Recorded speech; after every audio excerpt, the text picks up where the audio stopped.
Have you ever met a hero in disguise? Take her down now. The senior officer's voice cut through the morning air at the shooting range, sharp as a rifle crack. Deputies closed in, hands on cuffs, their boots crunching over gravel. But the woman didn't flinch, just a calm, steady breath, as if she'd faced far worse than suspicion.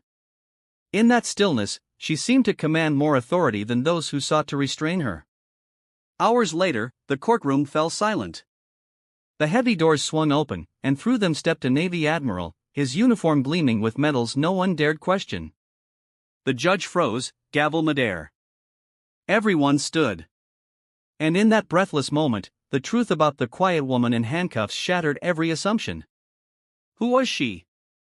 And why did one sealed file change everything? What if the stranger next to you holds a secret that could change your life?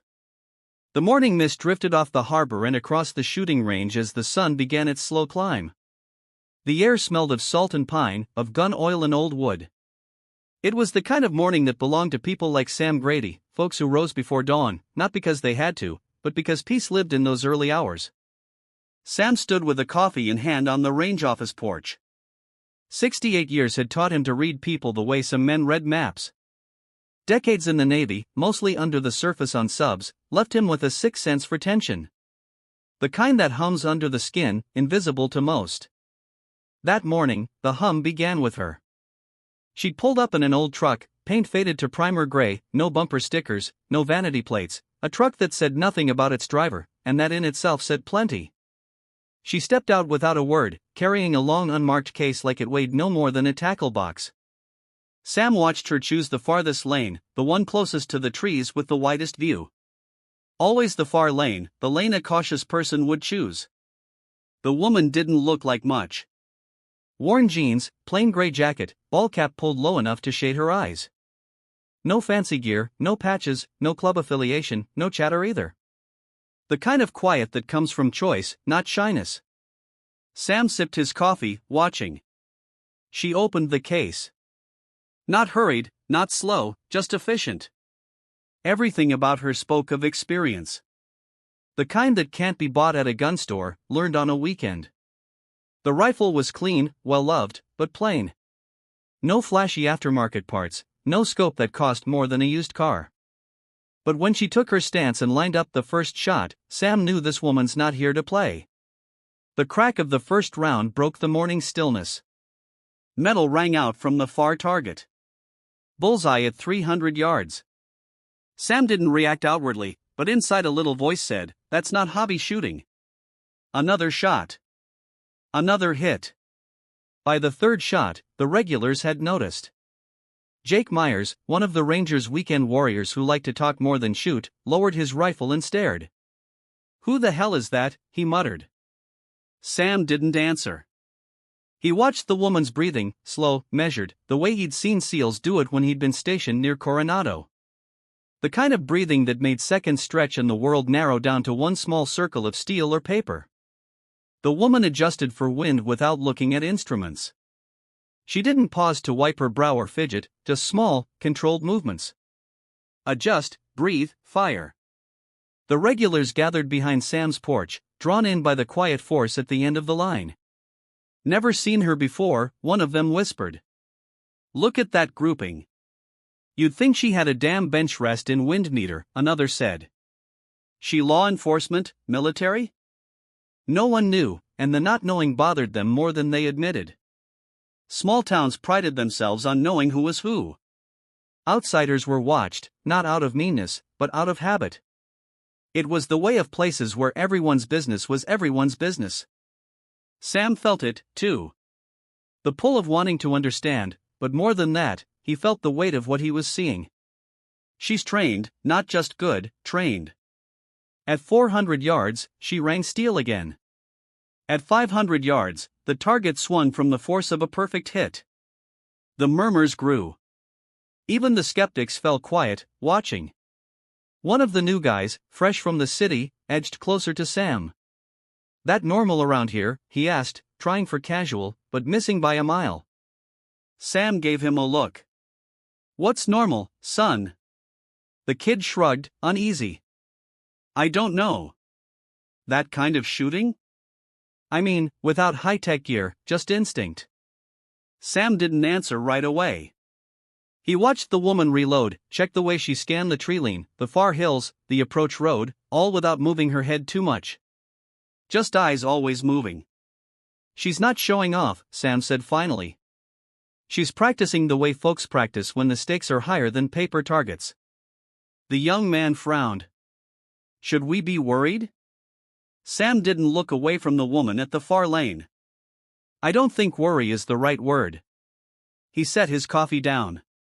The cup was stone cold. He hadn't noticed. Out on the line, the woman finished her magazine and paused, lowering the rifle.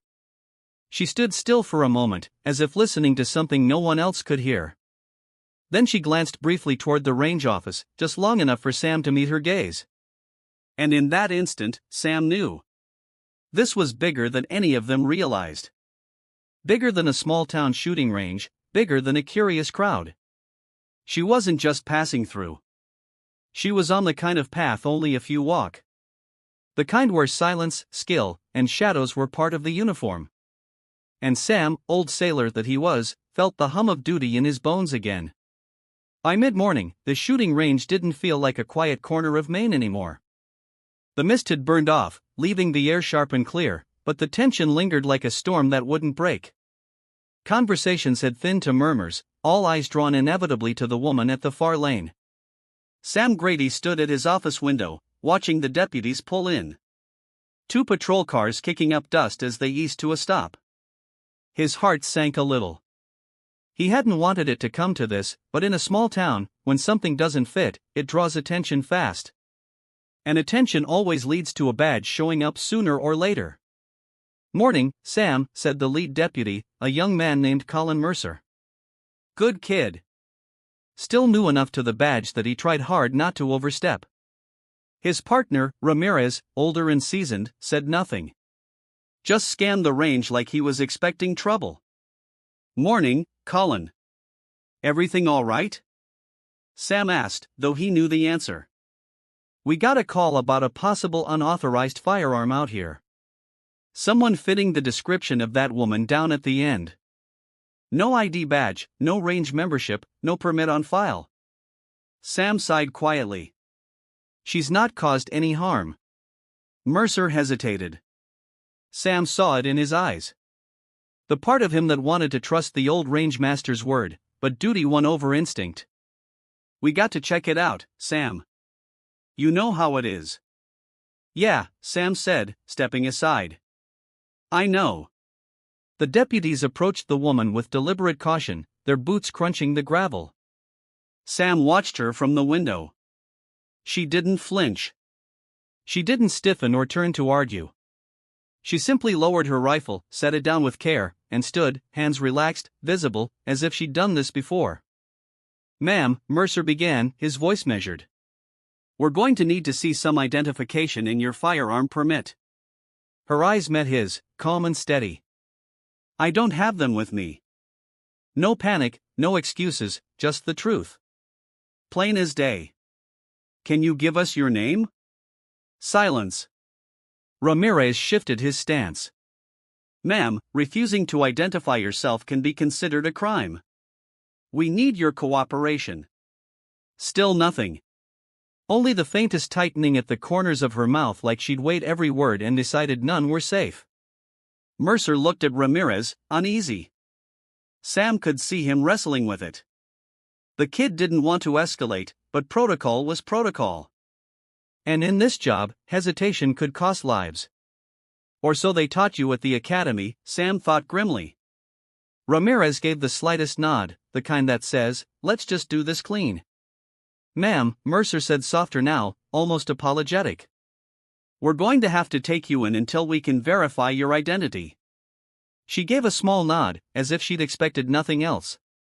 Mercer moved in, pulling the cuffs from his belt. His hands weren't as steady as he wanted them to be. She doesn't look dangerous, he thought. But then again, the dangerous ones never do. As the cuffs clicked shut around her wrists, Sam felt the weight of it settle over the range like a stone. She let herself be led without resistance, boots crunching in time with theirs. And in that walk, head high, shoulders square, she had more authority than either man on either side of her. Sam stepped out as they passed. She glanced at him, just a flicker of acknowledgement in her eyes. He saw no fear there, no anger, only calculation, like she was solving a problem no one else could see. "You're doing your job, son," Sam said quietly to Mercer as they loaded her into the car. The kid didn't reply, just gave a tight nod, jaw clenched. As the patrol cars pulled away, Sam stood there for a long moment. Then he turned, went inside, and picked up the phone again. This time, he didn't hesitate. The line clicked, and a tired voice answered, "Pentagon Operations Center. This is Sam Grady, Coastal Harbor Range. I need to speak to someone about an individual who may be of interest. I think you'll want to move fast." There was a pause, then the voice sharpened. "Tell me what you've got, Mr. Grady." Sam laid it out. The shots, the discipline, the scar, the quiet professionalism that spoke louder than words. "We'll handle it," the voice said. "Thank you for bringing this to us."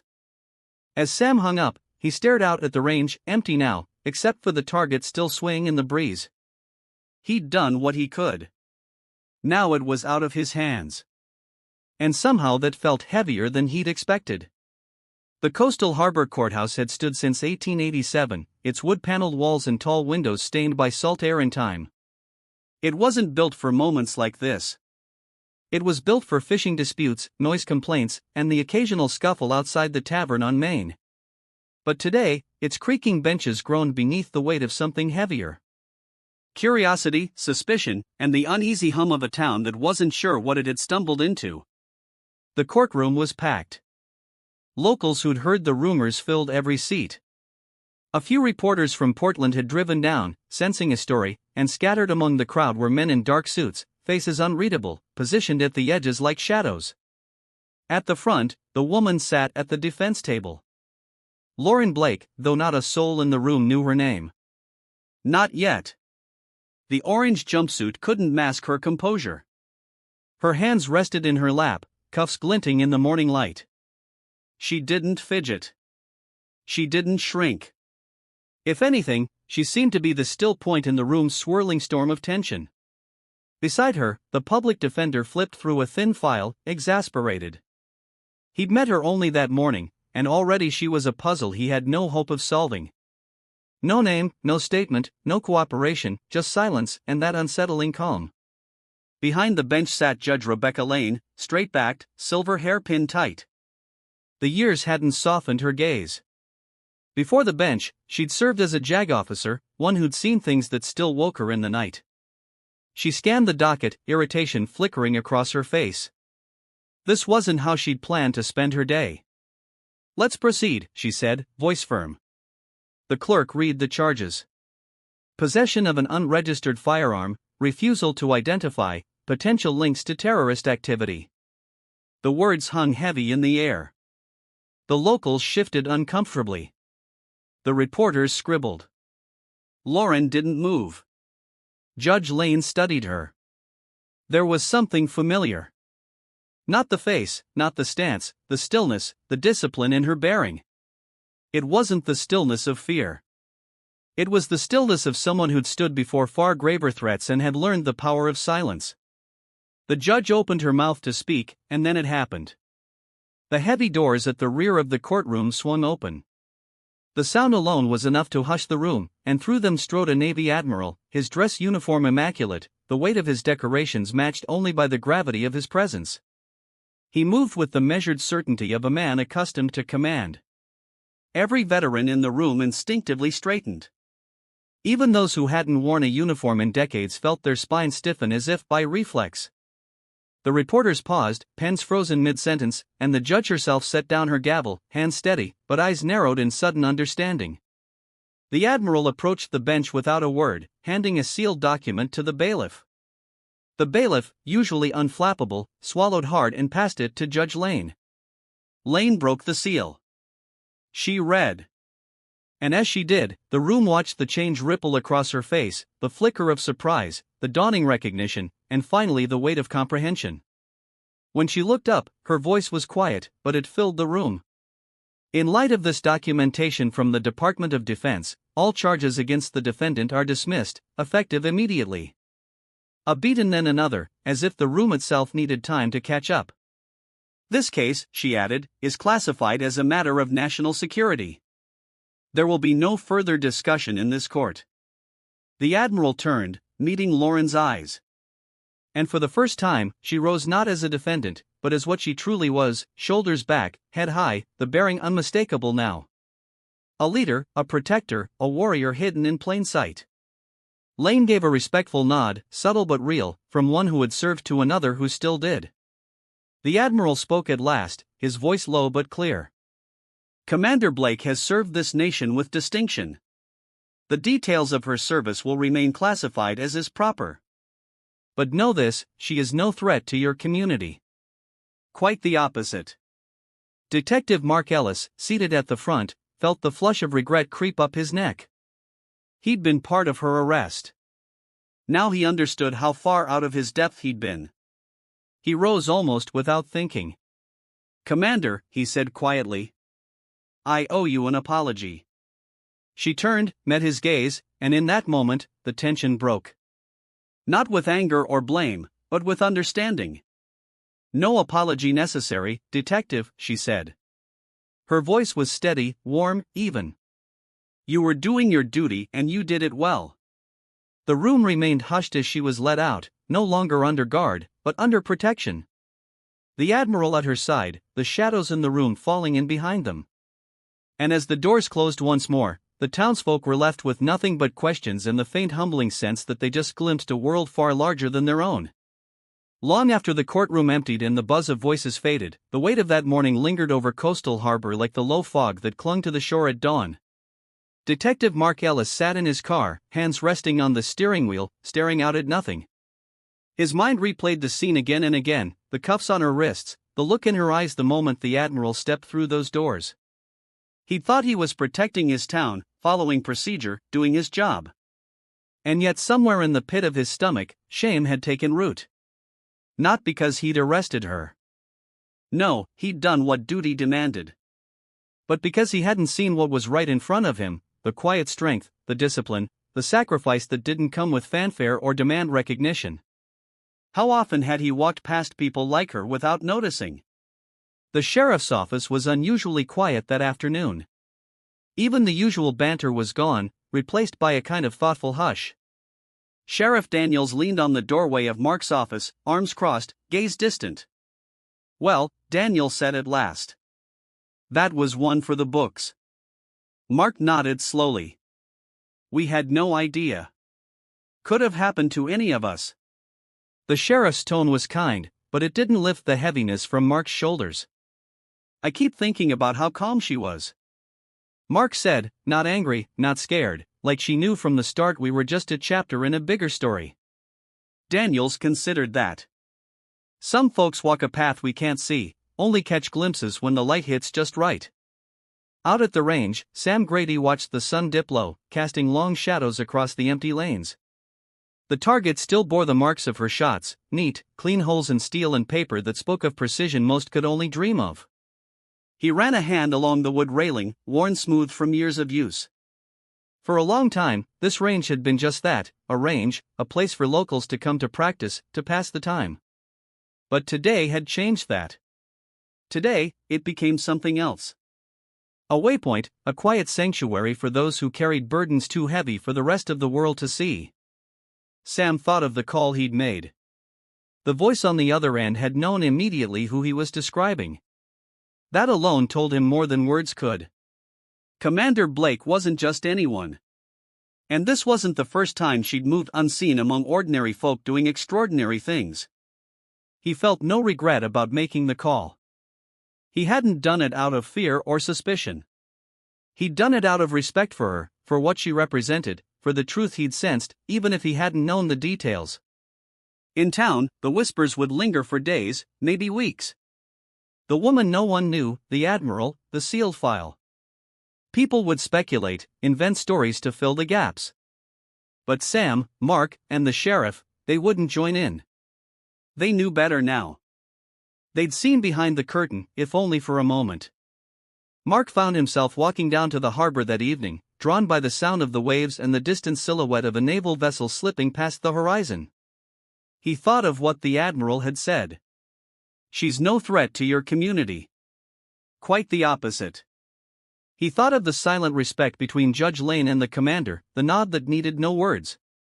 And he thought of duty, what it meant, where it led, and how often it asked people to stand alone, misunderstood, for the greater good. The next morning, Sam opened the range early. A light mist hung over the grass. The place felt different now, as if marked by what had happened.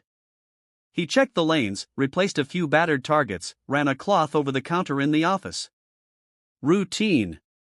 But he knew deep down that this was no longer just a place for weekend shooters. From now on, the range would be something more. A quiet checkpoint for those like her. Men and women who walked in the shadows so the rest of the world could live in the light. Sam didn't need to post a sign. Didn't need to change a thing. The ones who needed it would know. Somehow they always did. Later that day, Mark stopped by. He stood at the edge of the range, hands in his pockets, watching Sam work. "Figured you'd be here," Mark said. "Always am," Sam replied. They stood in silence for a moment, both men looking out at the rows of targets, the peaceful scene that hid the weight of all that had passed. "I keep thinking about what she said," Mark said finally. "No apology necessary. We were doing our duty. How do you serve like that and carry no bitterness?" Sam nodded, his gaze steady. "You serve like that because it's not about you. It's about what needs to be done. And when you know that, really know it, there's no room for bitterness." Mark breathed deep, the salt air filling his lungs. He felt the lesson settle in, quiet, humbling, necessary. And as the sun rose higher over Coastal Harbor, both men knew they'd been changed by what they'd witnessed. Changed for the better. Weeks passed, but the memory of that day didn't fade. If anything, it grew sharper in the minds of those who'd been there. The quiet woman in cuffs, the Admiral's arrival, the unspoken lesson in humility and duty.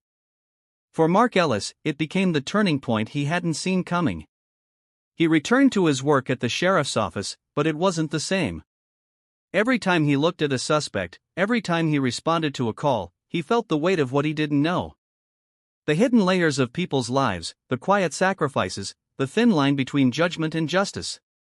So when the call came and offered to join the Naval Criminal Investigative Service as a liaison between local law enforcement and military special operations, Mark didn't hesitate. He knew the world he'd glimpsed that day wasn't done with him, and deep down, he didn't want it to be.